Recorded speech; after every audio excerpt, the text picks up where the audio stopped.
하나님의 말씀은 요한계시록 14장 6절에서 13절 말씀입니다. 요한계시록 14장 6절에서 13절 말씀을 한 절씩 교독하시면서 말씀을 받겠습니다. 또 보니 다른 천사가 공중에 날아가는데 땅에 거주하는 자들 곧 모든 민족과 종족과 방언과 백성에게 전할 영원한 복음을 가졌더라.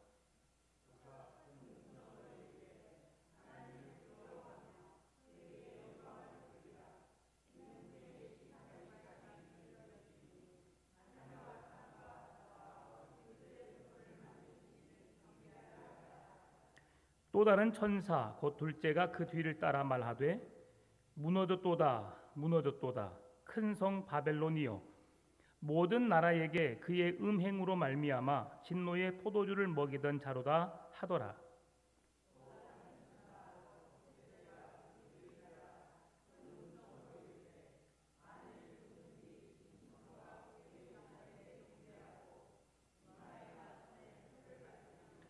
그도 하나님의 진노의 포도주를 마시리니 그 진노의 잔에 섞인 것이 없이 부은 포도주라.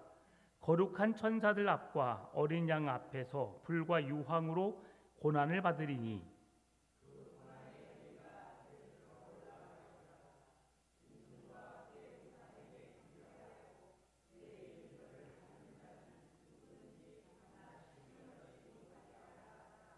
성도들의 인내가 여기 있나니 그들은 하나님의 계명과 예수에 대한 믿음을 지키는 자니라.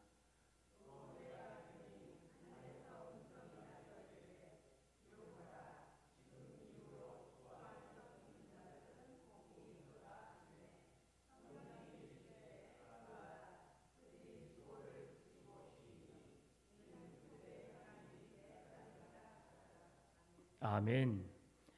네. 요한계시록에는 7개의 복에 대한 말씀이 있습니다. 그 첫 번째 말씀이 요한계시록 1장 3절 말씀인데요. 우리 같이 읽어볼까요? 이 예언의 말씀을 읽는 자와 듣는 자와 그 가운데 기록한 것을 지키는 자는 복이 있나니 때가 가까움이라. 아멘. 네, 이 말씀은 우리가 하나님을 아는 것과 믿는 것과 사는 것이 같은 삶과 거의 동일한 그런 메시지를 할 수 있습니다. 말씀을 읽는 자와 듣는 자와 그 가운데 기록한 것을 지키는 자가 복이 있다. 이것이 요한계시록에서 말씀하는 첫 번째 복입니다. 그리고 두 번째 복은 오늘 본문에 나타나는데요. 13절 말씀 우리 상반절만 읽어보겠습니다. 또 내가 들으니 하늘에서 음성이 나서 이르되 기록하라. 지금 이후로 주 안에서 죽는 자들은 복이 있도다 하시매. 아멘. 네, 주 안에서 죽는 자들이 복이 있다라고 말씀합니다. 요한계시록이 14장 13절 말씀은 장례 예배 때 많이 사용하는 말씀입니다. 그래서 우리가 죽음이 우리에게 끝이 아니라 새로운 시작이요 또 죽음으로 인한 우리가 이 세상의 고통과 어떤 슬픔과 어려움이 아닌 영원한 하나님의 나라에서 안식하는 그것을 이야기할 때에 오늘 그 삶이 우리에게 복되다라고 말하는 겁니다. 그리고 나머지 5개의 말씀은 이제 계속 요한계시록을 이어가면서 하나씩 말씀을 드리겠습니다. 혹 궁금하시면 다음 주에 제가 다 말씀을 드릴게요. 네. 이렇게 하나님께서 주시는 그런 복에 대한 메시지가 요한계시록에 7개나 나와 있습니다. 7개.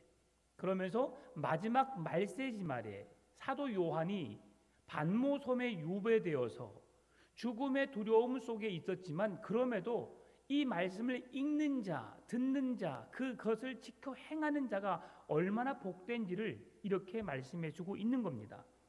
그런데 이 앞에 말씀을 보게 되면 우리가 7 재판, 7 나팔 심판과 7 대접 심판 너무 오래돼서 좀 가물가물하시죠? 그 심판의 이야기 이후에 지금 12장부터 14장까지는 그 심판의 내용에서 잠깐 벗어나 다른 이야기를 하고 있습니다. 12장은 여자와 용에 대한 이야기, 그리고 13장은 2마리의 짐승에 대한 이야기, 그리고 14장은 구원받은 자 14만 4천 명의 무리들과 오늘 세 천사가 하나님 앞에 선포되는 그런 구원의 복음에 대해서 어떤 자가 구원을 받는지 메시지를 오늘 우리에게 이야기하고 있습니다. 그러면 6천사 중에서 3천사가 전하는 첫 번째 소식이 무엇일까요? 오늘 본문의 6절입니다. 또 보니 다른 천사가 공중에 날아가는데 땅에 거주하는 자들 곧 모든 민족과 종족과 방언과 백성에게 전할 영원한 복음을 가졌더라. 아멘. 또 보니 다른 천사가라고 말하고 있습니다. 이 천사를 다른 천사라고 말하고 있는데요, 이 천사가 공중에 날아가고 있다라고 말합니다. 천사가 날아가는 것이 보이는 거죠. 그런데 이 천사가 땅에 거하는 자들 모든 민족과 종족과 언어와 백성에게 무엇을 전하고 있어요? 영원한 복음을 전하고 있다는 사실이죠. 참 이 오늘 본문이 참 의아합니다. 왜냐하면 성경 66권 전체에서 천사가 복음을 전하는 일은 없기 때문이죠. 천사가 복음의 소식을 전하는 경우는 있습니다. 복음의 메시지를 보라, 처녀가 잉태하여 아들을 낳을 것이요 그 이름을 임마누엘이라 하리라, 하나님의 말씀을 대신 전달하는 경우는 있습니다. 그런데 대신 전달하는 경우는 있지만 직접 그 메시지를 스스로 전하는 사건은 한 번도 없습니다. 그러면 오늘 왜 하나님께서 천사에게 복음을, 영원한 복음을 전했다고 말씀하실까? 이 말씀은 우리에게 주시는 하나님의 은혜가 어떻게 전달되어졌는가를 알게 하시기 위함입니다. 하나님은 천사가 아닌 사람들에게 복음을 전할 수 있는 기회를 주셨거든요. 사람에게 복음의 메시지를 듣고 믿게 하나님은 사람을 통해 일하십니다. 만약에 천사를 통해서 복음을 전할 기회를 주셨다면 우리는 수고하지 않아도 됩니다. 사람들은 이적과 기사를 보고 놀랍니다. 잠깐 아내와 식사를 하면서 TV를 켰는데 외국인이 마술을 하더라고요. 마술. 근데 비둘기 반쪽이 쫙 갈라지더니 2마리가 돼버리고요. 갑자기 그 앞에 서 있었어요. 그리고 커튼을 딱 쳤어요. 근데 가만히 있더라고요. 근데 갑자기 카메라를 들고 앞에서 촬영하는 사람이 그 사람이에요. 놀랍지요? 신기하더라니까요. 눈 깜빡할 사이에 그 전현무가 사회를 보는 건데, 전현무가 옆에서 지켜봤어. 옆에서. 근데 분명히 뒤로 이동하는 사람도 없고 앞으로 가는 사람도 없고 거기에서 그렇게 딱 했는데 순간 사라져버리고 아무도 없고 카메라 들고 있어요. 이야, 이게 너무너무 신기한 거 있죠. 놀랍지 않아요? 저만 신기한 거 봅니다. 자, 이러한 것은 놀랍습니다. 여러분 마술 보면서 이야 신기하다 그러잖아요. 근데 사람이면 천사가 만약에 여러분에게 찾아가서 가만히 있는데 집에 다 문 잠가놨단 말이죠. 비밀번호는 우리 가족밖에 몰라. 그런데요, 누군가가 집에다 싹 들어와요. 그리고 보라, 나는 하나님이 보내신 여호와의 천사니라 딱 하면서 한다면 여러분 놀라지 않겠습니까? 그리고 그 천사가 말씀하고 난 다음에 자, 나 간다잉 하고 어떻게 해요? 지붕으로 쏙 날아가 버려. 야, 누구지? 좀 이따가 길을 가는데 갑자기 어디선가 쑥 날아오더니 또 어제 저녁에 만난 그 천사다. 예수 믿어라. 딱 해서만 한다면 야, 정말 신기하다. 저런 천사가 내게 나타나다니. 그럼 여러분, 예수님 꼭 믿어야 되는구나. 여러분 그런 뭔가를 행하겠죠. 왜냐하면 천사가 이런 우리가 할 수 없는 일들을 행하면 사람들은 마술을 보고도 트릭이잖아요. 그건 진짜가 아니고 사람을 눈속이는 거잖아요. 그런데도 우리는 신기한데, 그러나 천사가 복음을 전하면 우리가 굳이 어렵게 가서 정말 믿지 않겠다고 오늘 새벽에도 그러잖아요. 예수님께서 바울에게 예루살렘을 떠나라. 그 민족은 네가 아무리 복음을 전하고 네가 박해 있던 사람이고 그렇게 했던 사람이지만 너를 보고 믿을 사람은 없다. 그러니 이방인에게 가서 복음을 전하라 라고 말씀하신 것처럼 아무리 능력 있는 바울이라도 예수를 믿게 만드는 것은 결코 쉽지 않습니다. 그러면 천사를 통해서 복음을 알게 하고 예수 믿게 하면 이처럼 쉬운 방법이 어디 있겠어요? 그런데 하나님은 그렇게 하지 않으셨어요. 오늘도 이 메시지를 영원한 복음을 천사에게 전하게 하셨는데 그 직임을 계속해서 감당하는 것이 아니라 잠깐 오늘 그 상황이 어떠한지를 소개하기 위해서 천사에게 영원한 복음을 들게 하신 것이죠. 그리고 그 뒤에 이어지는 말씀이 이제 우리가 어떻게 해야만 구원을 받는지에 대한 소식을 알리는 그 메시지라고 할 수 있는 겁니다. 그래서 천사가 온갖 기적을 일으키고 공중을 날아다니면서 막 소리를 치고 이런저런 기이한 일들을 행한다면 이야 대단하다. 만약 우리 교회 막 천사가 예수님 영접하도록 천사가 쫙 일렬로 해서 여러분 성도들이 예배드리러 오시는데 맞이하고 있어요. 막 그러면 그 세상 사람 다 봐요. 저 교회 어떤 교회인가 여러분 놀라지 않겠어요? 그것도 서 있는 것이 아니라 공중에서 막 공중에 막 떠 있어서 막 나팔을 불고 막 찬양을 부르면서 천사가 영접한다면 신기할 정도로 야, 저 교회는 정말 하나님이 계시는 교회다. 그러지 않겠습니까? 그런데 하나님은 오늘 우리에게 복음을 전하는 것은 사람에게 주신 것이고 하나님이 우리를 구원의 복음을 전하는 동역자로 세우셔서 그 복음을 증거케 하셨음을 오늘 성경은 말씀해 주는데요. 이 말씀이 고린도전서 3장 6절에서 9절에서 말씀해 주고 있습니다. 나는 심었고 아볼로는 물을 주었으되 오직 하나님께서 자라나게 하셨나니 그런즉 심는 이나 물 주는 이는 아무것도 아니로되 오직 자라게 하시는 이는 하나님뿐이니라. 심는 이와 물 주는 이는 한 가지 이나 각각 자기가 일한 대로 자기의 상을 받으리라. 우리는 하나님의 동역자들이요 너희는 하나님의 밭이요 하나님의 집이니라. 구절의 핵심 말씀입니다. 우리는 하나님의 동역자들이요. 하나님이 예수님을 통해서 주신 메시지가 뭐예요? 땅끝까지 이르러 내 복음을 증거하라는 것이죠. 그 복음을 증거하는 자들을 하나님의 복음을 전하는 동역자로 세우셨고 그들을 통해서 하나님은 복음을 증거하기를 원한다는 사실이죠. 더 쉬운 방법이 있습니다. 하나님이 우리의 마음과 생각을 확 바꿔서 아예 모두가 예수를 믿게 만드는 거예요. 그러면 끝입니다. 그런데 왜 하나님이 그렇게 안 하셔요? 하나님은 우리 인간을 개개인에게 나만이 가질 수 있는 생각을 주셨고 나만이 판단할 수 있는 능력을 주셨고 나만의 개인 능력을 주셨기 때문에 그래요. 우리는 로봇가 아닙니다. AI처럼 7번 테이블로 가 그러면 어떻게 해요? 띵동 하면 삑 7번 테이블 앞에다 섭니다. 그리고 음식을 내려놓고 버튼 딱 누르면 어떻게 해요? 주방으로 제가 가요. 그것은 7번을 눌렀으면 어디로 가요? 7번으로만 가요. 5번 눌렀으면 5번 지정한 대로만 가요. 그 이상 다른 데 가지 않습니다. 왜요? 기계니까. 입력한 대로만 움직이니까.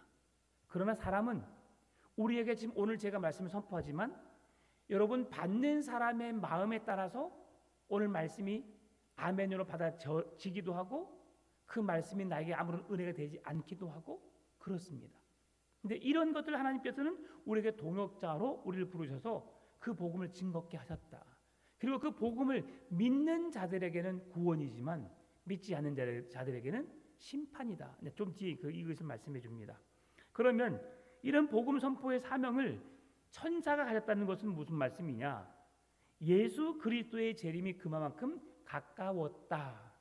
지금 천사가 이 복음을 들고 영원한 복음을 선포하고 있는데 이것은 무슨 말씀이냐? 깨어라, 기도하라. 우는 사자가 너희를 삼키려고 너희 앞에 서 있다. 그러면서 우리가 깨어있지 않으면, 기도하지 않으면 사자들에게 삼켜지는 사단의 밥이 되어서 우리는 멸망에 처할 수밖에 없다. 그러니 그 긴박함을 이야기하기 위해서 오늘 천사를 통해서 복음을 전하는 것처럼 우리에게 보여주고 있다는 사실입니다. 오늘 본문의 7절입니다. 그 천사가 그가 큰 음성으로 이르되 하나님을 두려워하며 그에게 영광을 돌리라. 이는 그의 심판의 시간이 이르렀음이니 하늘과 땅과 바다와 물들의 근원을 만드신 이를 경배하라 하더라. 믿는 모든 백성들에게 그동안 수많은 사람들이 복음을 선포했지만 잘 믿지 않으니까 그 마지막이 가까웠음에도 불구하고 믿지 않으니까 이제 천사를 통해서 그들에게 믿을 수 있는 기회를 주겠다라고 하는 것이죠. 그러면서 온 우주 만물을 창조하신 하나님을 너희들은 경배해라. 여러분, 예수를 믿으면 구원받습니다. 그렇죠? 그러면 여러분 믿으시죠? 그럼 믿음으로 구원받죠? 그럼 믿었어요. 이제 교회 안 나오면 되지 않아요? 교회 안 나오면 되잖아요. 나 믿었는데, 나 구원받았는데. 네, 이러한 일로 인해서 많은 사람들이 혼란을 겪습니다. 그런데 그렇게 말하는 종교 중에 하나가 이단 중에 구원파가, 너희들은 구원받았으니까 이제 너희들의 육체적인 삶이나 너희들의 삶은 그냥 막 살아도 돼. 왜? 하나님 너희를 구원하기로 작정하셨거든. 그러니 어떻게 살아도 너희들은 구원받을 수밖에 없어. 절대 그렇지 않습니다. 하나님은 우리에게 구원을 선물로 주셨는데요. 그 구원을 어떤 자에게 주셨느냐? 예수 그리스도를 믿는다는 고백이 있는 자들에게. 그리고 그 고백이 한 번 구원이 아니라 우리 인간은 수없이 많은 생활 속에서, 삶 속에서 많은 상황을 경험하면서 우리의 마음이 하루에도 수십 번씩 변합니다. 그러면 때로는 하나님이 없는 것처럼 여길 때가 있어요. 야, 이렇게 좋은 세상에 하나님이 어디 있을까? 야, 그냥 이렇게만 살았으면 좋겠다. 가끔씩 푸념처럼 그렇게 하는 분들이 있거든요. 그런데 실제로 그러다 보면 그 하나님을 놓쳐버리는 경우가 있어요. 그래서 끝까지 죽음에 이르는 그 순간까지 우리는 예수 그리스도를 믿는다는 고백이 있어야 합니다. 그것이 우리가 신앙생활 하는 이유이고요. 우리가 하나님의 구원을 완성해 가는 그런 결과물이라 할 수 있습니다. 오늘 본문에 이사야 43장 7절 말씀 보면 내 이름으로 불려지는 모든 자 곧 내가 내 영광을 위하여 창조한 자를 오게 하라. 내가 그를 지었고 그를 내가 만들었느니라. 하나님이 만드신 그 피조물들을 하나님은 모든 영혼이 구원받기를 원하세요. 그런데 인간에게 주어지는 자유의지로 인하여서 내가 예수 그리스도를 주로 믿고 고백하고 신한 자들에게만 하나님의 구원이 선물로 주어지는 것입니다. 그리고 그 복음을 거부하는 자들에게는 하나님의 심판이 주어지게 되는 것이고요. 최후의 심판을 의식하는 사람들은 그 날을 의식하며 살 수밖에 없어요. 주님이 언제 오시려나 혹 오늘에 오신다 할지라도 내가 깨어있음으로 그 주님을 영접해야겠다라는 믿음으로 우리가 주님 앞에 서 있는 것이지요. 하나님의 심판의 도끼는 이미 나무 뿌리에 놓여 있습니다. 주님이 찍기만 하면 그대로 끝나는 것이지요. 더 이상 지체할 수 없습니다. 그래서 우리는 호람되오 하나님 앞에서 마라나타 주 예수여 오시옵소서 마지막 신앙의 모습으로 우리가 주님 앞에 서 살아가야 한다는 사실이죠. 오늘 본문의 8절은 둘째 천사가 이야기합니다. 또 다른 천사 곧 둘째가 그 뒤를 따라 말하되 무너졌도다 무너졌도다 큰 성 바벨론이요 모든 나라에게 그의 음행으로 말미암아 진노의 포도주를 먹이던 자로다 하더라. 첫째 천사가 심판의 시간이 임박했음을, 그래서 천사를 통해서 영원한 복음을 소개하게 되고 그 심판을 준비하라 라고 경고의 메시지로 첫째 천사가 이야기했다면, 두 번째 천사는 심판의 대상인 누구이고 그들의 행위를 분명하게 이야기하고 있습니다. 무너졌도다 무너졌도다 큰 성 바벨론이요. 여러분, 지금 이 신약 시대에는 바벨론이 진즉 무너졌습니다. 구약의 시대에 바벨론은 분명히 무너졌어요. 그러지요. 근데 왜 오늘 요한은 큰 성 바벨론이요라고 이렇게 말을 할까요? 이것은 상징적인 의미입니다. 지금 이 시대에, 그 당시 요한의 시대에 가장 강한 나라는 어디입니까? 로마입니다. 그러면 로마를 향해 말하는 것이고요. 또 로마가 아니라면 큰 힘 있는 세력, 큰 힘 있는 나라, 그런 사단의 세력을 상징적으로 이야기할 수 있습니다. 그 큰 바벨론이 뭐 했다고요? 무너졌도다 무너졌도다. 왜 무너져요? 하나님의 나라가 이 땅에 임하게 되면 예수 그리스도의 영으로 우리들이 무장하게 되면 사단은 결박될 수밖에 없고 무너질 수밖에 없고 패배할 수밖에 없고 영원한 죽음으로 내몰릴 수밖에 없음을 오늘 이야기하는 것이죠. 그래서 우리는 하나님 은혜 안에서 그 사모하는 믿음으로 서야 함을 말씀해 주고 있는 것이죠. 그래서 요한계시록에서는 악의 상징인 소돔과 애굽, 심지어는 예수님을 십자가에 못 박은 예루살렘조차도 큰 성 바벨론으로 상징적으로 우리에게 소개하고 있다라고 말할 수 있습니다. 그래서 계시록 11장 8절 말씀 보니까 그들의 시체가 큰 성 길에 있으리니 그 성은 영적으로 하면 소돔이라고도 하고 애굽이라고도 하니 곧 그들의 주께서 십자가에 못 박히신 곳이라라고 해서 그렇게 이야기하기도 합니다. 그러나 이 큰 성 바벨론이 결국은 무너졌도다라고 말하고 있죠. 두 번 반복하는 것은 그 무너짐의 정도가 매우 심하다라고 강조하기 위해서입니다. 그리고 바벨론과 같은 이 세상, 여러분이 힘들고 어렵게 살지만 그럼에도 우리에게 그 멸망의 날은 반드시 올 것이고 우리는 인내함으로 그 날이 오기를 기대함으로 그 날의 소망을 바라보고 살아야 한다라고 두 번째 천사가 메시지를 주고 있습니다. 세 번째 천사가 9절 11절에서 말씀합니다. 또 다른 천사고 셋째가 그 뒤를 따라 큰 음성으로 이르되 만일 누구든지 짐승과 그의 우상에게 경배하고 이마에나 손에 표를 받으면 그도 하나님의 진노의 포도주를 마시리니 그 진노의 잔에 섞인 것이 없이 부은 포도주라. 거룩한 천사들 앞과 어린 양 앞에서 불과 유황으로 고난을 받으리니 그 고난의 연기가 세세토록 올라가리로다. 짐승과 우리 우상에게 경배하고 그의 이름표를 받는 자는 누구든지 밤낮 쉼을 얻지 못하리라 하더라. 아멘. 여기서 우리는 하나님을 거부하고 짐승을 섬기는 자들이 궁극적으로 어떻게 될 것인지 끔찍한 결과를 맞이하게 될 것을 오늘 성경은 이야기하고 있습니다.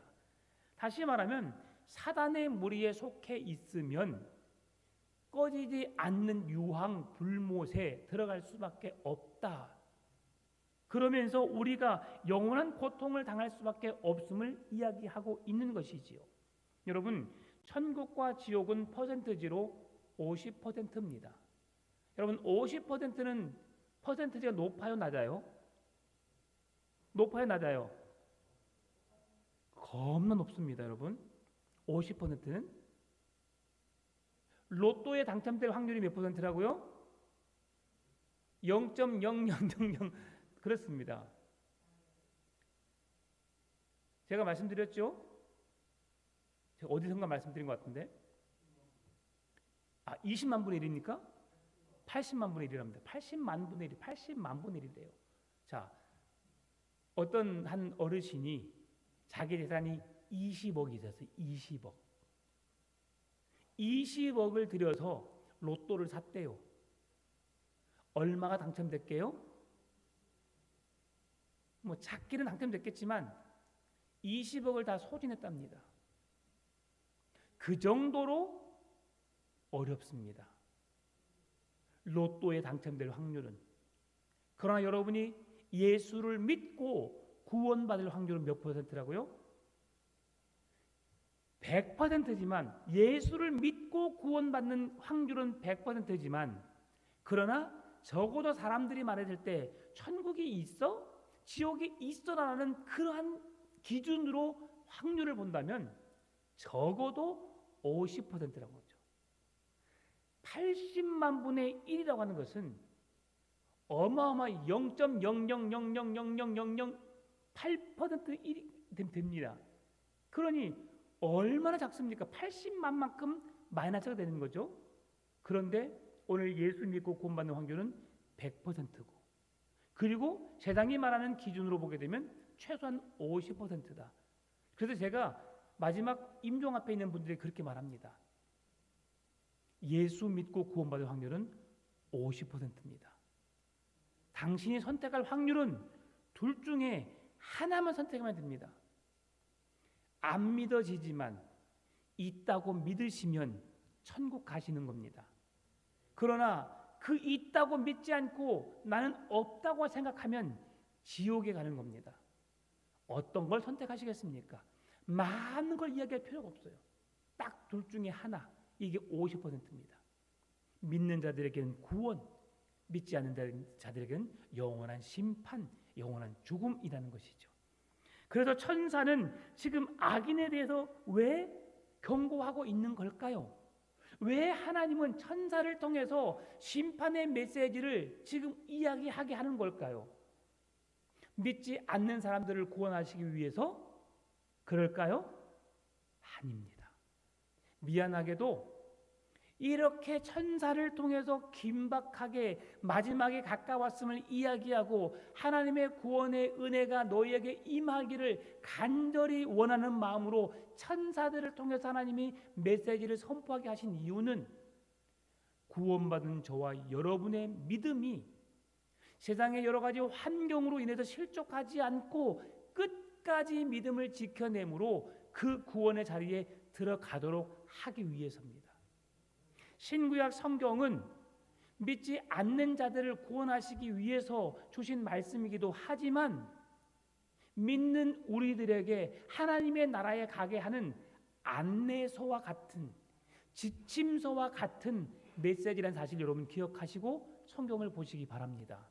이건 나에게 주신 선물이고 내가 반드시 읽어야 하고 이 말씀을 통해서 내가 구원의 길로 나가는 것을 알 수 있는 생명의 책이다. 그렇게 생각하시면 될 것입니다. 특히 10절 말씀 보게 되면 섞인 것이 없이 부은 포도주라고 말씀하고 있습니다. 이 10절은 희석하지 않는 포도주 원래의 독함 그대로를 이야기하고 있는데요. 하나님의 진노가 이 또한 매우 클 것을 이야기합니다. 여러분 원액은 진합니다. 커피도 원두 원액을 마시려면 너무 써서 못 먹습니다. 마찬가지죠. 어떤 우리가 뭔가를 담을 때 포도주도 원액을 담으면 조금만 먹어도 속이 달여요. 여러분 안 그렇습니까? 매실도 원액을 먹이면 처음엔 달다 하지만 원액을 우리가 음료수 마신 것처럼 마셔보세요. 못 먹습니다. 속이 데려요. 근데 지금 이렇게 한 것은 뭐냐면 그만큼 하나님의 극심한 진노가 너희들 앞에 있다라는 것을 보여주기 위함이죠. 그래서 하나님은 악인들은 반드시 심판하실 것입니다. 그러나 의인들을 향해서는 인내하고 기다리면서 우리가 회개할 기회를 돌이킬 수 있는 기회를 주시고 끊임없이 말씀하시고 찾아오시면서 우리를 구원하시기 위해서 우리에게 말씀하고 계시다는 사실이죠. 그래서 우리는 하나님의 말씀을 들어야 합니다. 그 말씀을 내게 주신 말씀으로 듣고 그 말씀을 통해서 회개하여 돌이켜서 주님이 원하신 그 길로 나아가는 것이죠. 속도보다는 방향이 중요한 거예요. 빨리 가는 게 중요한 것이 아니고 정확하게 우리를 구원으로 이끄실 그 길로 나가는 것이 중요한 겁니다. 마지막으로 12절 13절 말씀을 같이 읽어볼까요? 성도들의 인내가 여기 있나니 그들은 하나님의 계명과 예수에 대한 믿음을 지키는 자니라. 또 내가 들으니 하늘에서 음성이 나서 이르되 기록하라.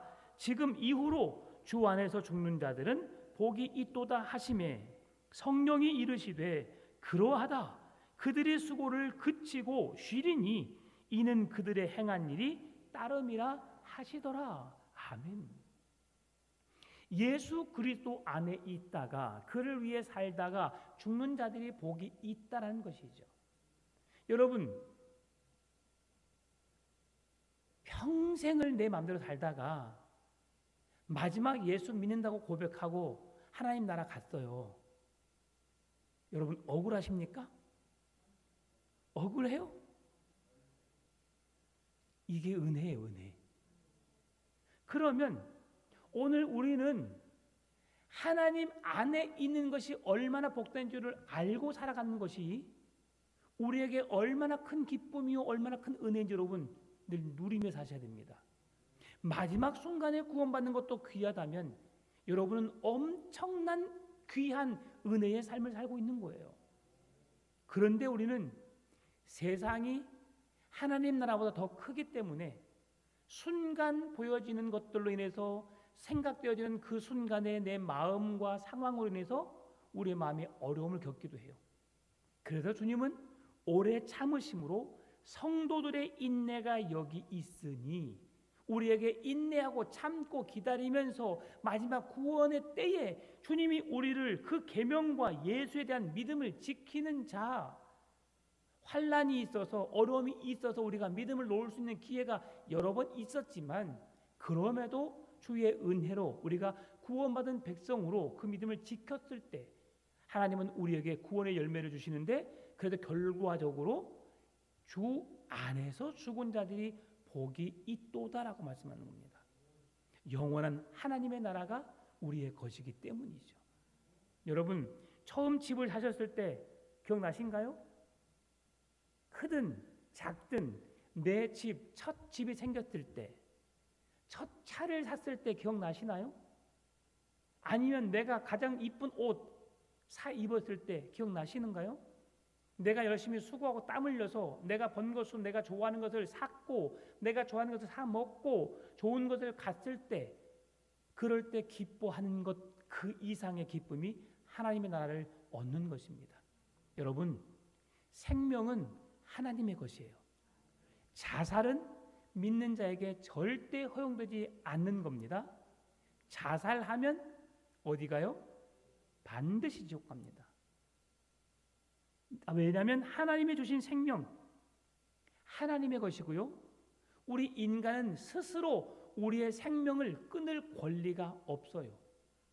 나의 몸은 하나님의 것입니다. 하나님이 나를 이 세상에 보내셨고 하나님이 정한 그 날까지 나는 살도록 되어져 있어요. 그런데 그 생명을 내 마음대로 끊는다? 결코 하나님이 원하시는 것이 아닙니다. 그래서 우리는 하나님의 주권 속에 삶과 죽음은 있기에 하나님의 뜻에 순응하며 살아가야 되는 것입니다. 태어날 때가 있습니다. 숨을 고도 죽을 때가 있습니다. 그러나 우리가 살아가는 모든 순간 살아도 주를 위하여 죽어도 주를 위하여 사는 것이 그리스도인의 삶이어야 합니다. 살든지 죽든지 하나님의 영광을 위해 살아가는 우리의 믿음 되시기를 바랍니다. 그리고 하루하루 매일매일의 순간순간 주님을 바라보십시다. 주님이 나에게 큰 힘이요 소망이 되게 해주시고 어떤 상황에서도 그 모든 문제를 해결할 수 있는 지혜와 능력을 부어주실 줄 믿습니다. 마지막 시대를 살고 있습니다. 이 마지막 시대에 여러분이 세상에 미혹되지 않도록 포도주에 세상의 음란한 것에 세상의 그 어떤 그런 부요한 것에 우리의 마음이 현혹되어 세상이 전부인 것처럼 착각하는 이 세상 속에 미혹되지 마시고 하나님이 주신 것들 마음껏 누리십시오. 그리고 하나님이 주신 세상에서 행복하게 살아가십시오. 자녀들과 함께 행복한 삶을 살아가시되 천국을 소망 삼는 우리의 믿음 되시기를 바랍니다. 그 은혜가 내게 족함을 알고 오늘 주님과 동행하시면서 우리의 간절한 기도에 부르짖는 기도에 응답하신 하나님을 경험하는 이 시간 되기를 바랍니다. 함께 찬송 540